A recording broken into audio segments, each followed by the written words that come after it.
Let's now quickly move on to Mr. Arifur Rahman from Bangladesh. He's here with us today. He works as an assistant professor at the Jagannath University in Bangladesh.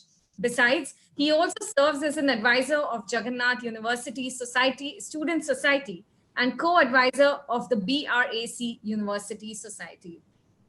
To aid the rural community and help the people in need, a social welfare organization called An Association Belongs to Earnest Guidance for Helpless is extending its philanthropic activities since 2009, where Mr. Rahman is involved as an executive committee member.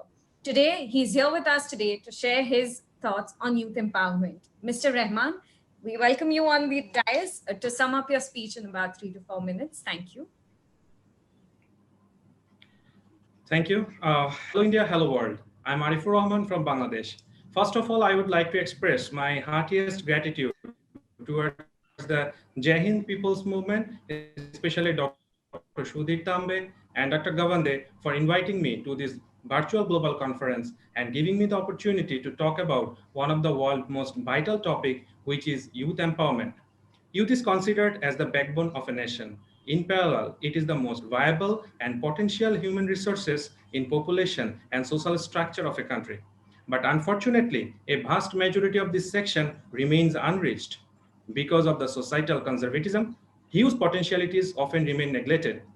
Lack of opportunities for skills development, technology-driven education, and access to resources preventing this important section from contributing in the process of economic development and elevating poverty. Developed countries have progressed well, and they did so by breaking the shackles of their religious conservatism and tradition, and they showed in the wings of science, rationality, and critical thinking. It is the youth in those countries who led from the forefront in their respective era. If we do not rescue the youth from the grip of growing communal hatred, intolerance, and irrationality, many South Asian young population and demographic dividend would be a wasted opportunity.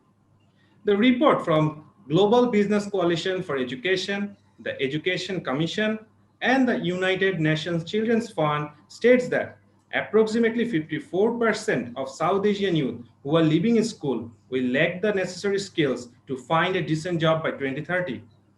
The data also suggests that more than 50% of the youth are not on track to have the education and necessary skills for the employment by 2030, which is also very alarming for our nations.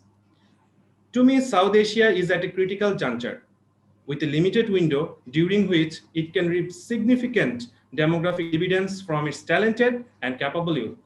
Get it right, and millions could be lifted out of poverty. If we fail to do so, the economic growth will falter, youth disappear will rise, and further talent will be lost to other regions. To overcome the grip in youth skills of South Asia requires government investment, commitment from the business community, contribution from the civil society, and most importantly, the perspective of young people to best equip the next generation for the successful entry into the rapidly changing job market.